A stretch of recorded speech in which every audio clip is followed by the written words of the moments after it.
Jenna had always been adventurous, never the one to shy away from a dare or a thrill. So when her friends challenged her to drive alone on the desolate, eerie stretch of highway known as Whispering Hollow Road, she accepted without hesitation. It was a moonless night, and the only light came from the dim glow of her car's headlights, which seemed to slice through the darkness like a fragile lifeline. The dense woods on either side of the road loomed like silent sentinels, their branches reaching out to claw at the car as she sped down the narrow, winding path. The wind whispered through the trees, creating eerie, ghostly sounds that sent shivers down Jenna's spine. As she drove deeper into the heart of Whispering Hollow Road, Jenna's unease grew. The road twisted and turned, seemingly endless, with no signs of civilization in sight. She couldn't help but wonder why this place was so infamous among the locals. The stories she had heard were full of ominous warnings, tales of travelers who had ventured onto this road and had never returned. Suddenly, the radio crackled to life. It had been silent the entire journey, but now it emitted a distorted voice.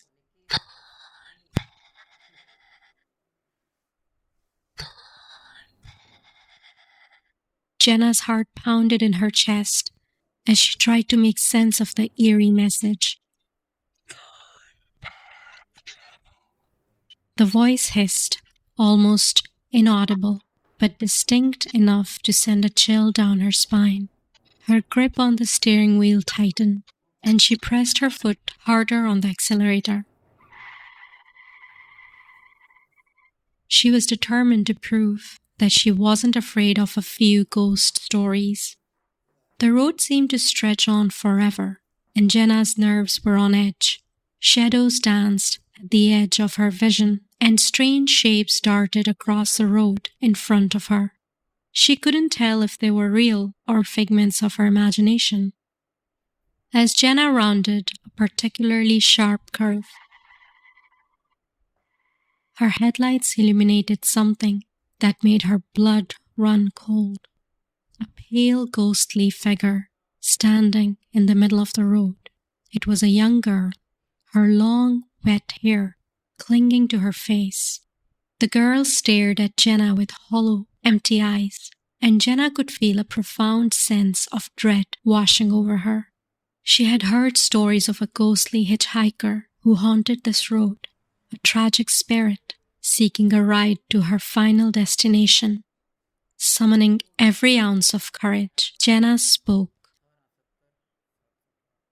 Are you okay?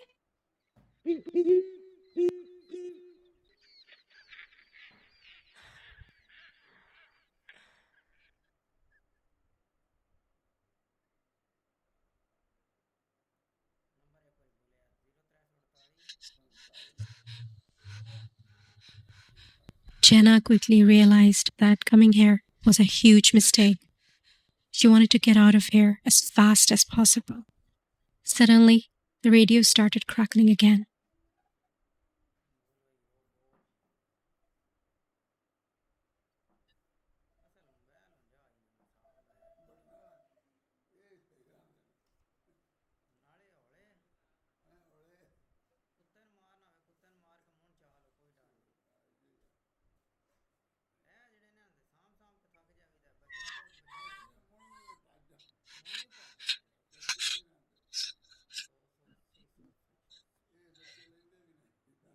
I think I've just one more mile to go.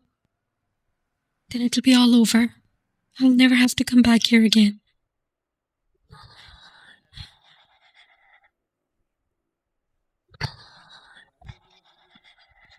Stupid radio. Why is it not turning off?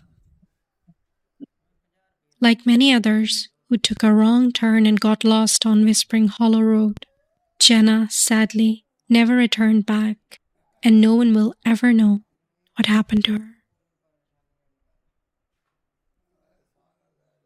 Christmas Eve, and Sam sat in his car, parked under a street light in his neighborhood.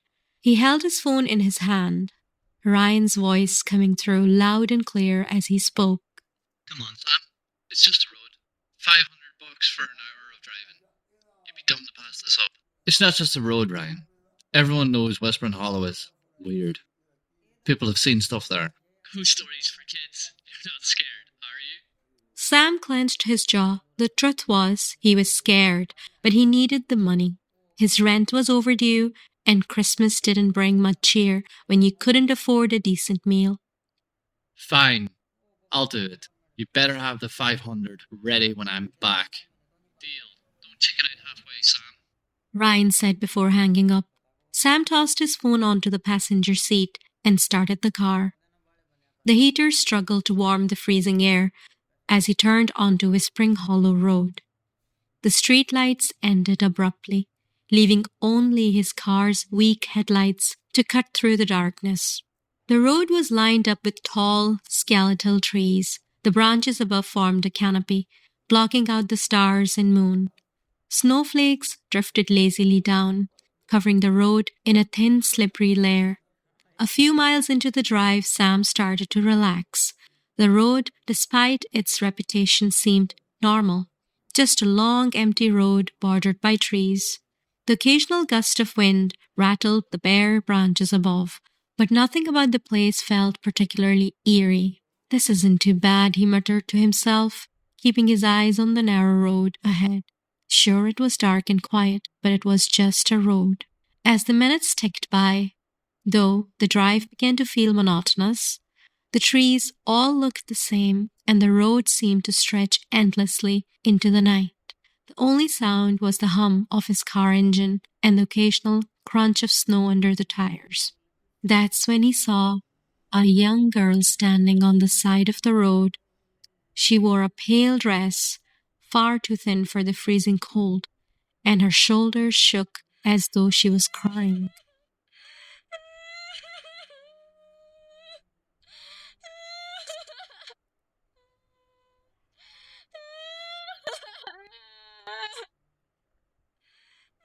Sam slowed the car and rolled down his window. Hey, are you okay? What are you doing out here alone? Her face was pale, her eyes red from crying. I live nearby.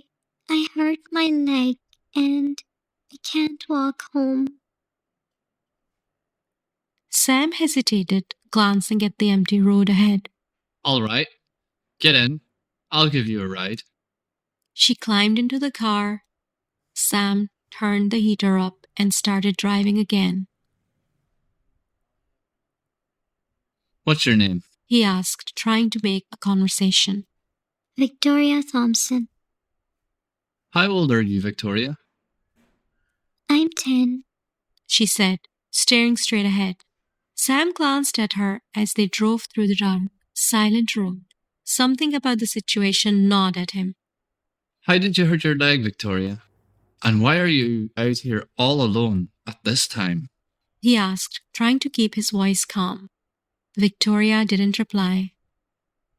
She kept staring straight ahead, her face expressionless, as if she didn't even heard him. Sam shifted uncomfortably in his seat. The silence felt heavier now, but he decided not to push her. Maybe she was too upset or scared to talk, he thought, and he focused back on the road. They drove in silence for a while. The hum of the heater was the only sound. Sam couldn't shake the feeling that there was something strange about her, something he couldn't quite put his finger on. Her dress looked old, almost like something from a costume, and her pale hands rested stiffly in her lap, unmoving. It made him uneasy, but he shook the thought away. After a few minutes, Victoria pointed to a narrow path disappearing into the woods. Can you drop me off here? My house is just down the road. Are you sure? It's really dark. I can walk down with you. No. She said, quickly, almost too quickly. It's fine. You don't need to. My house is just a little way down the path. Sam hesitated, her sudden urgency catching him off guard. Are you sure? He asked again, glancing at the shadowy trail ahead. Yes, thank you for the ride. Reluctantly, Sam nodded and watched as she opened the car door, stepping into the snow. She limped towards the dark trail without looking back, quickly disappearing into the shadows of the trees. Sam drove off after Victoria disappeared into the woods, shaking his head to push away the lingering unease. The road stretched ahead, silent and empty, but he couldn't stop glancing in the rearview mirror. However, within a few minutes of driving, a nagging thought made him stop. He thought, what if she didn't make it home safely? It's Christmas Eve after all. With a frustrated sigh, Sam hit the brakes. He turned the car around and headed back, his headlights cutting through the dense woods until he reached the path where he had dropped her off. Grabbing his flashlight, Sam followed the narrow trail into the woods. Victoria? Are you okay?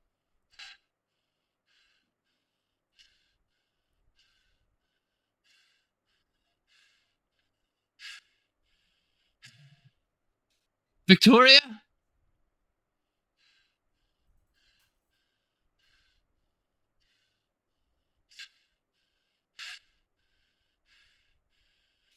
Victoria? There was no answer. He walked further, and the woods opened to reveal an old, worn-down house. Its windows were shattered, and the roof sagged under the weight of snow. A rusted sign above the door read, Thompson Family Home. His flashlight beam swept across the ground and landed on something, a gravestone. Victoria Thompson, 1965 to 1975. How could she have been in the car if she died almost 50 years ago? He bolted back in his car, jumped in, and slammed the door shut. The engine roared to life, and he sped down the road.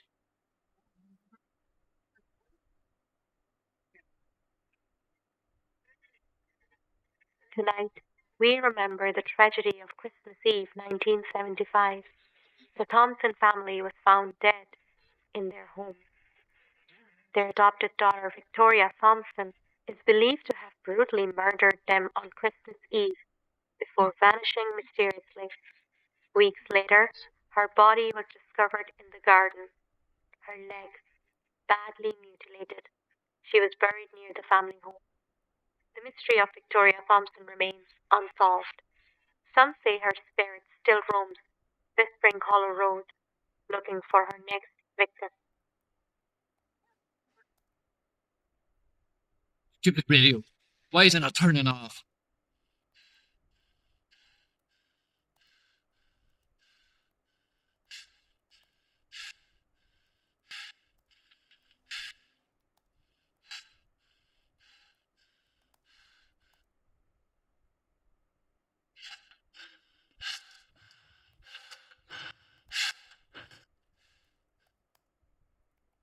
He jumped out and looked around, but there was nothing, no one. He was sure that he hit something or someone. Catching his breath, he climbed back in.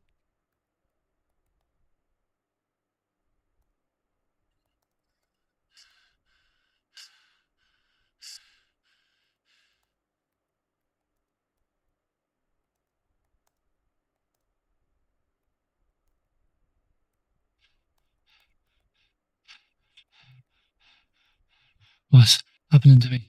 Are you listening?